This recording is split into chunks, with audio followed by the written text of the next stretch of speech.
Hello, everyone, and welcome to the Resilient Leadership Podcast, where everything we talk about is aimed at helping you lead with greater sense of calm, clarity, and conviction, even in anxious times. My name is Irvine Nugent, and I am joined, as always, by my amazing co-host, Bridget Tyre. Bridget, how are you doing today?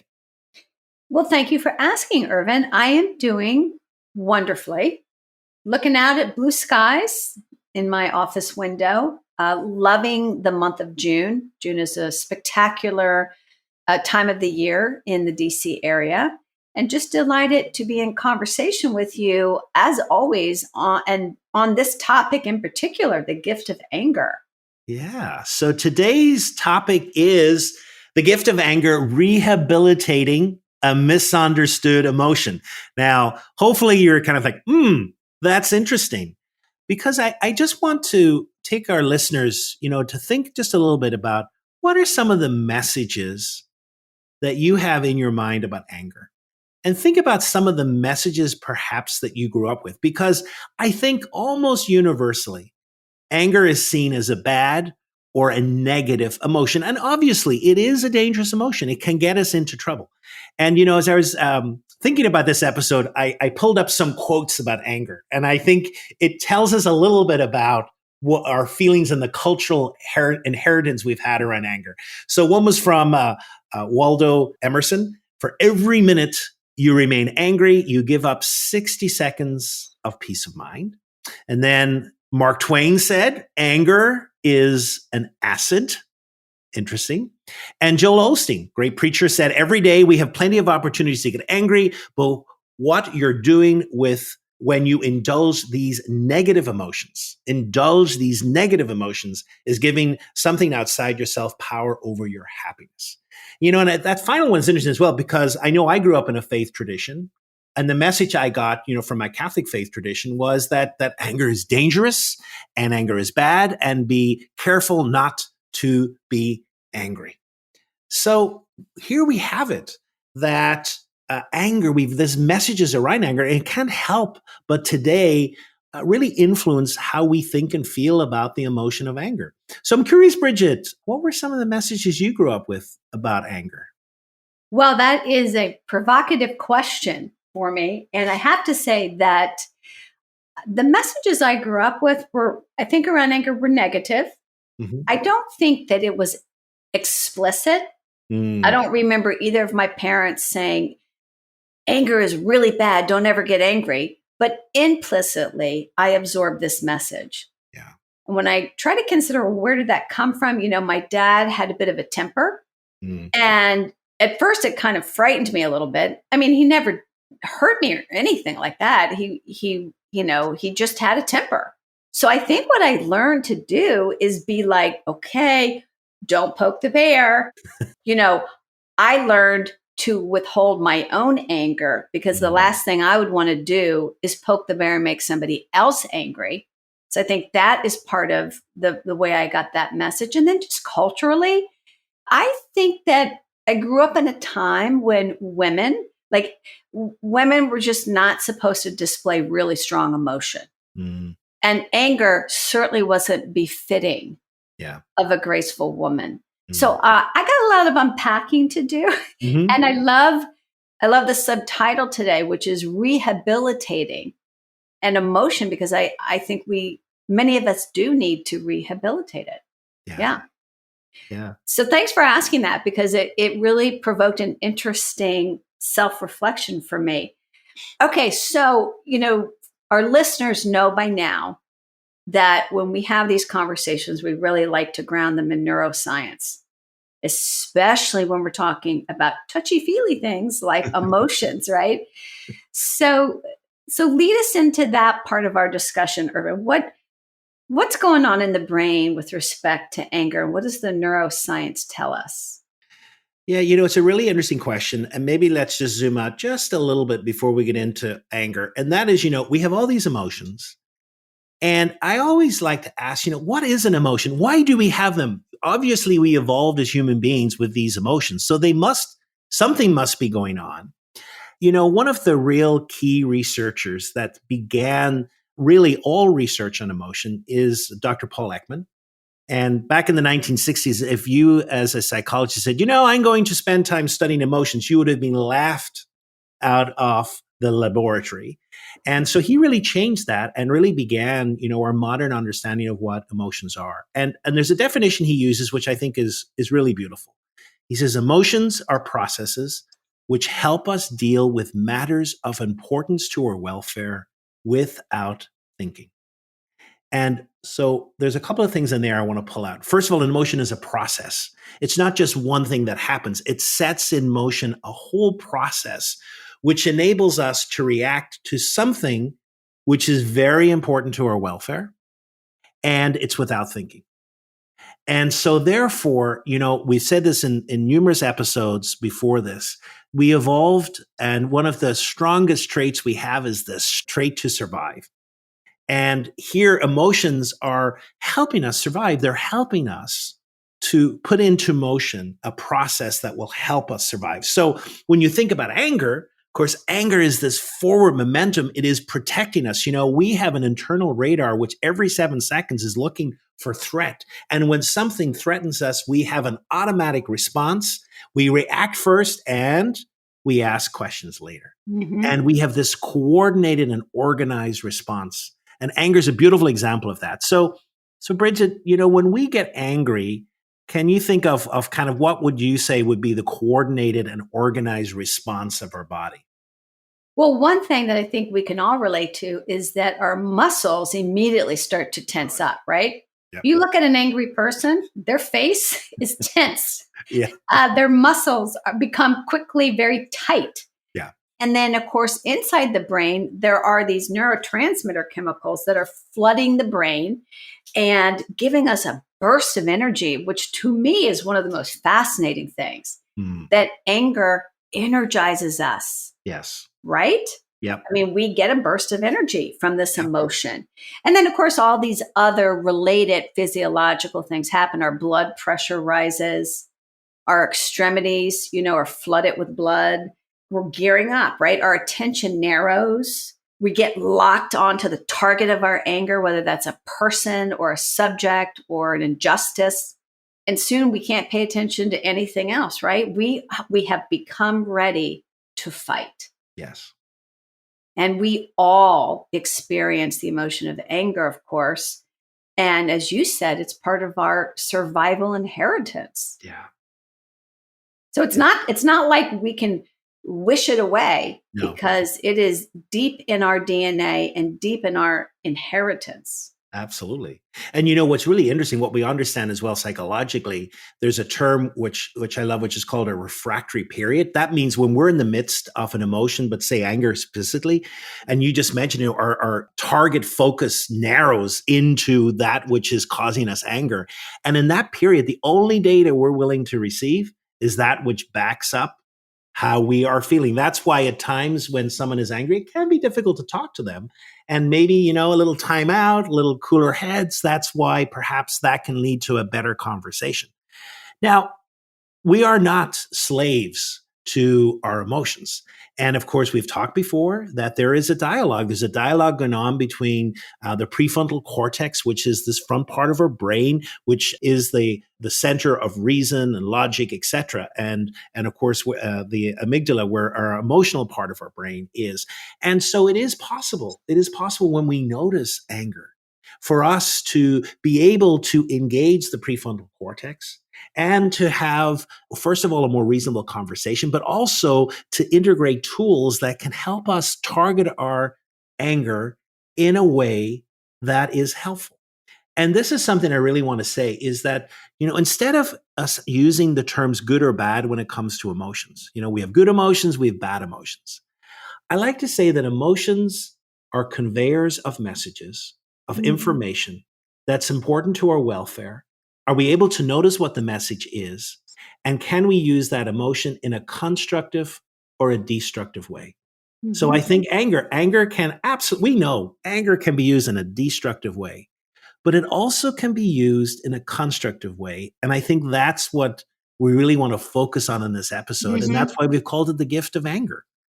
You know what So this is reminding me of, Irvin, as I'm what? listening to you, Yeah. is the episode that we did recently on managing leadership and anxiety. And Mm, remember how one of the key points we were trying to underscore there is that anxiety in and of itself is not the problem, it's what we yes. do with it. Yes. And really, what you're reminding our listeners and Mm, reminding me of is anger is not the problem in and of itself. It's what we do with it. yes. Because we are Absolutely. not slaves to our emotion, as you said. Yes. Mhm. So, with that in mind, then, we've titled this episode The Gift of Anger.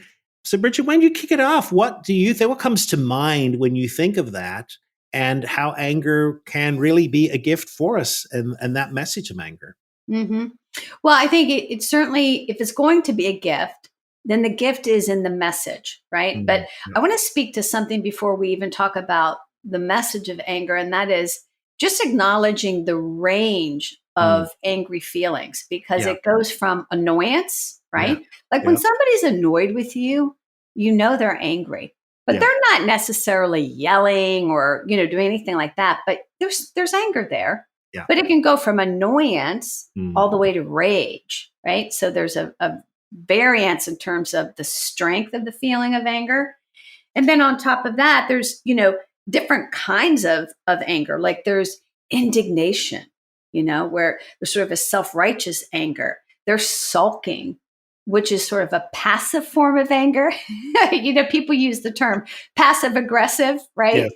So Yes. the sulking is the passive part of that, just the exasperation of your patience being tried. I have a daughter who has two small children, a 4-year-old and a 2-year-old, soon to be 3. And I see exasperation being Mm, expressed from time to time because they try her patience mightily, right? So, to your question, though, about what's the message and potential gift of anger, is really when we can look at what's behind it. What is it telling us? Why is it there? And there's yeah. different reasons for anger. Like sometimes it tells us that our boundaries Mm, have been disrespected or trampled upon. yeah. And we get angry when that happens, Yeah. and rightly so, right? Or Yeah. sometimes it's not about boundaries, it's really that someone has thwarted our forward progress. Mm, It's like, I got a goal here, I'm yeah. heading towards it, and you've just come in, and thwarted me. Yeah. Or maybe it's about fairness. Maybe our sense of being treated fairly has been violated. And Mm, depending on the why of the anger is an important message underneath. What is it that's really making me angry? And it's not always obvious. Like first blush, you might say, of course, this is what's making me angry. But if we sit with that question a little bit more, what's the message this anger is here to reveal to me? Something else, might surface, right? yeah. Yeah. So, yeah, anger can get us into trouble. We all know that. And sometimes we say and do regrettable things under the influence of anger. I mean, I know I've done that. But I think what we need to really share with our listeners now is, okay, what are the gifts? What Hmm. are the possible gifts of this emotion? Because it wouldn't be with us if there weren't some very positive things Yeah. that come from it. Yeah. So, what do you think, Irvin? Well, we've used this word before earlier and we saw talk about energy. And so I think one of the things, first of all, is anger energizes and it pushes us forward. I grew up in a pub in Northern Ireland, if people don't know that. My father, God rest him, had an amazing sense of when there would be a fight or not. And part of it, and I said, well, how do you know? And he says, well, when there's going to be a fight, he said, people puff themselves up. And he says, and and they're getting ready and they're kind of like, come on, come on. And it's this, because anger is it's this forward propulsion. And so therefore, first of all, it keeps us safe. So it was there to keep us safe. But I think as well that anger can truly help us to mobilize our resources, to increase our vigilance, and to remove any obstacles in the way of our goals. So just think about goals that we have set ourselves and something gets in the way. And it's so easy just to declare defeat. oh, that was a stupid goal. I'm not going to go there. And yet anger has the power to really push us, to energize us, to really help us push towards this goal, perhaps that otherwise we would have been prevented from realizing. To really push ourselves in service to this goal or working towards our ideals. So, like, I'm thinking of a client I had, Bridget, a few years ago, who really had some negative talk towards her. And she had a dream of being one of the first a generation in her family to go to college. And she had all this negative messages. You're not going to be able to go to college. Why even try? And she said, it made her angry. And I Mm. always said, well, maybe that anger can be used. And she learned how to use that as energy to really, push herself and say, I'm going to show you. And this is a story that's very common of how things that have said to us which make us angry, and instead of us hitting out, rather it's being used as this amazing energy to help us achieve the goal at hand. That is a really great example of it. It was a gift to her because it really was a source of fuel for Yes. her, wasn't Oh, it? I love that word, fuel. Yes. Yeah. Hmm. And so, anger, if it weren't for anger, sometimes we wouldn't be able to overcome Yeah. huge hurdles in our Yes. midst. Yes. Huh. Yeah. Bridget, what other gifts can you think of? Well, I think anger can reveal or remind us of our values and Mm, our very deeply held beliefs. What yeah. what do we truly cherish? What matters most to us? And when people or situations are not in harmony with those values, we will get triggered, right? And often we will be triggered with anger. And if we can step back and say, is there a value here at stake that I care deeply about? I think that can be a gift, Yeah. right? And it's Yeah. an emotion that can remind us of what we care most deeply and fundamentally about. Yeah. And I don't know, Bridget, it's interesting, I'm just thinking there, we came from an episode last week on missing conversations. And I think sometimes a missing internal conversation is that, kind of, yeah, I got angry, but what value? Why did I get angry? What value there? And I love this idea of really exploring some of the values perhaps that have been violated. And why is Hmm. that so important for me? Hmm. For sure. And then, I'm listening to you talk a lot about how anger energizes us, how Hmm. it has a forward momentum to it. And I think paradoxically, anger can help make us more optimistic Yeah. because if we are deploying it properly, we're using that energy to feel empowered, Yeah. to feel that we can change. It's a call to action. Anger is a Mm, call to action. We can change a situation. yeah. And we feel the energy needed to do that. So I think Hmm. that's a huge gift. And then I would, just say this is kind of closely related to reminding us of our values, but anger can really remind us of social injustices that we no longer want to tolerate, Yeah. we no longer want to put up with. Yeah. And of course, you can probably think of a lot of movements, social Mm, movements that were rooted in the emotion of anger. yeah. Absolutely. Yeah. No, when you think of some of the great social movements, kind of here you have like a figure like Gandhi, Mahatma Gandhi, who, hello, always espoused peaceful demonstration. But yet it was the anger. It was the anger of the British rule there and some of the laws, etc., that propelled him to action, propelled him from being an attorney into taking action in his own way. Martin Luther King, Harvey Milk, all these great figures. There was an element of them looking at present situation and saying this cannot continue.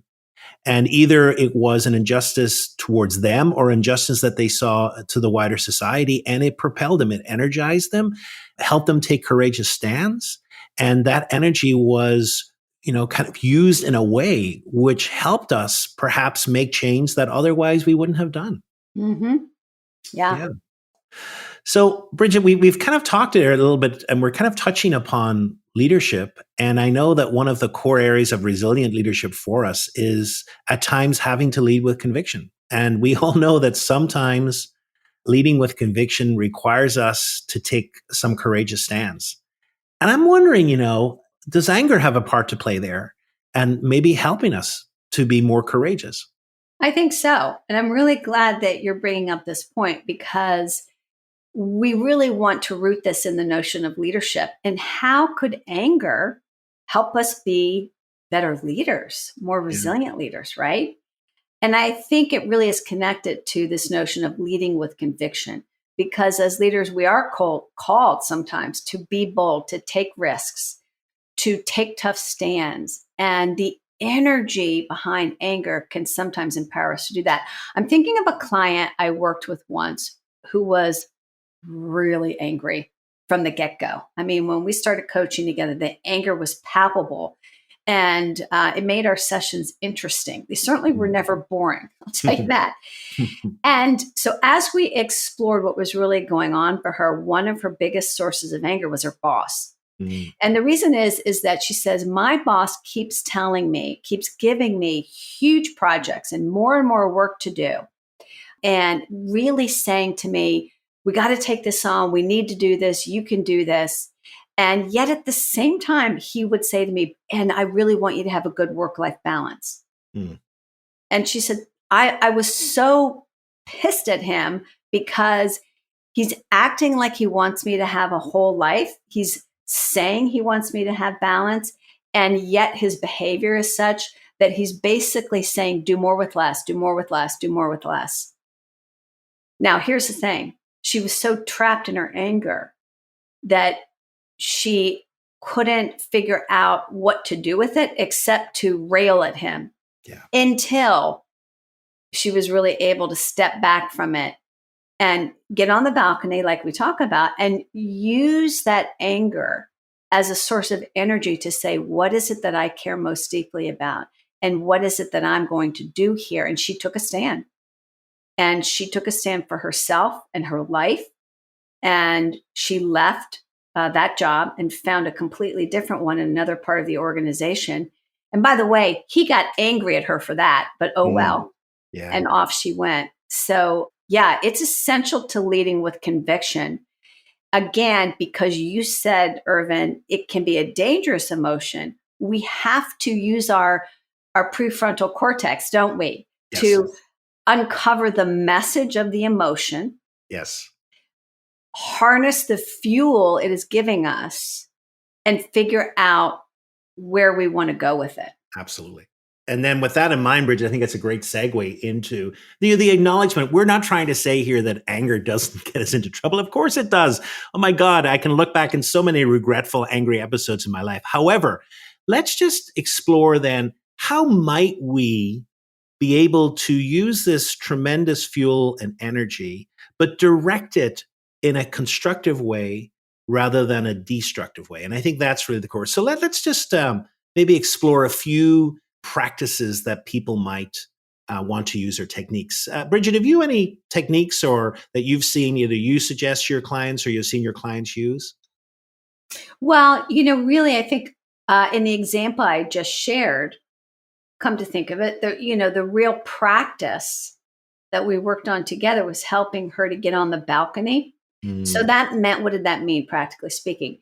She had to get some emotional distance from the situation and some perspective. Yep. She had to be able to step back and up. She had to take some breaths. And then she had to ask from a place of curiosity. And this is hard when you're really angry. Yeah. She had to ask herself some questions like, well, what is this anger really about? What is the message that this anger is here to reveal to me? Yeah. And, what do I stand for? Yeah. Now that sounds, easy as I'm saying it. And it's not, because the emotion of anger fills up our bodies and our brains with all of all that stuff that we talked about earlier. So you have to find, actually, I think a lot of times, a trusted partner to Yeah. help you do this. Don't you think, Irvine? Oh, absolutely. Yes. And explore it in a safe place and a dialogue there that's someone that can help you really think about what's happening. Yeah, I love that idea. Yeah. What do you think works? Well, what works for you and what has worked for your clients? I think also reappraising situations is important as well. And I think that's a wonderful technique. And it's kind of going back, we've talked about empathy before and this a marvelous ability of the human person to put ourselves in another person's shoes and that in a way fundamentally changes the way we think about things and re-engages the prefrontal cortex in a different way. I always go back to the great example Stephen Covey had in the 7 behaviors of successful leaders. And he talks about an example from New York City. And there is a Sunday morning in the subway. It's very quiet and there's a gentleman there. And all of a sudden it stops and a man gets on with 2 kids. And one of the kids is just being annoying. They are being disruptive. They're making noises, etc. And the man is getting more and more agitated. And so much so that he decides to go to the gentleman and to kind of berate him for the behavior of his kids. Oh, And because he was getting so angry. And so he just says, look, he said, can you not do something about your kid? They're annoying me. And the man looks at him and says, you're probably right. And I apologize. But we've just come from the hospital where his mother died. And then all of a sudden it's like, whoa, here's the same situation. The exact same thing is happening. And now we're receiving that data in a totally different way. And the anger now has abated and the anger has turned into something else. And so, this is a really dramatic example, but I think at times it shows the power of the human brain to take something and to be able to really reappraise it. What might be happening? What's something I'm missing in this situation? Is the cause of this something other than what I'm thinking? And I think that power to reappraise a situation can truly help us manage anger in a much different way. Yeah, especially when we feel like we're the victim of it, right? Yes. Or and what a powerful example there that you just shared. And I'm quite impressed with that father because many people would be so triggered by that because of the context. Yes. They would have had an angry outburst. Yeah. But he didn't. And I think it's important to remind us and remind our listeners that sometimes our anger, our feelings of anger are so intense that there is not going to be in that moment an ability to access our prefrontal cortex and it just isn't going to happen. And what we need to do then is probably step away, right? Right. Yeah. Call a timeout, put ourselves in timeout. Yeah. And then when we have calmed down a bit, re-engage. What we don't want to do is sort of have a cooling down period and then we don't ever go back to the situation because then it can become a missing conversation like we talked about in the last episode, right? Oh, I can relate to that so often. Sometimes I've walked away in anger, but I've never had the follow-up. So the anger just stews and it gets worse. And I think you're spot on there. At times we don't have that follow-up conversation. Yeah. And, it's understandable because I think that we are uncomfortable. And as we've said, we have conflicting feelings about the emotion itself. Yeah. So when we have anger and we've cooled down, we don't re-engage in part because we don't want to deal with anger. We don't want to go there again. Yeah, absolutely. All right, Irvine. So I think we always like to leave our listeners with some kind of a core practice. What would you like to share with folks that would sort of bottom line this and help them to access anger as a gift? Well, I think I'm going to go back to at times we really don't spend enough time exploring our anger and how it shows up. And one of the ways that I like to do this with some of my clients in the workshops is I actually ask them to draw out what the anger looked like. So very often we don't visualize it. So I actually have them create this little graph. And on the vertical line, that is the intensity. And then on the horizontal, it's the time. And you draw out the graph, like what would that look like if you had to draw? So how quick did you get angered? If you got quick, of course, that vertical line is going to go up very quickly. How long did it last? And then you kind of draw that and the vertical line. And then how quickly did it fall away? And I think that's really helpful because it gets us, first of all, to recognize some anger patterns. What are our triggers? What got my anger going? And why is that important? And then, am I normally a person who's quick to anger, or do I let it stew and stew and stew, and all of a sudden it comes out? So I think understanding our patterns is essential. Now, you mentioned something else as well, which I think this works with, about at times it's great to have a dialogue. And if you're in a relationship where there's some anger, this exercise can work really well. If you chart out and draw what you thought your anger looked like, and you ask the other person, what did that anger look like to you on the receiving end? And I think it can really lead to some really amazing conversations about anger and about how it shows up. So I think it's important for our listeners, just take some time, explore this energy that we have, this fuel that we have, which I think is a wonderful way of thinking about anger. How does it show up? And then ask some of the deeper questions. Why? Well, what's going on here? And then hopefully we can harness that to really lead us into constructive rather than destructive action. I love that. Irvine, I want to just also say once again that anger is so relevant to leadership because at the end of the day, we are often called upon to make very difficult decisions, take unpopular stands, issue a call to action, stand for a principle, initiate change in an organization that no one will initially like, on and on and on. And sometimes anger is, as you said, that source of energy that propels us forward to do the tough work of leadership, to lead with conviction. Yeah. I feel like this conversation was a gift to me. I appreciate it so much. It's given me a lot to think about. I hope it's done the same for our listeners.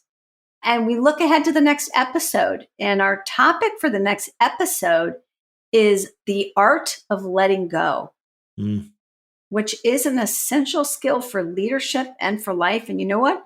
It's kind of related to, and we'll build upon this topic because sometimes we have to let go of our anger, right? Yes. At the end of the day. Yes. Well, thank you, Irvine. Thank you to all of our listeners. We so appreciate you coming along on this journey with us. Irvine, I hope you have a great rest of your day.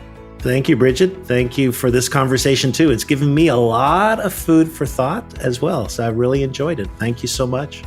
Take care, everybody. Take care.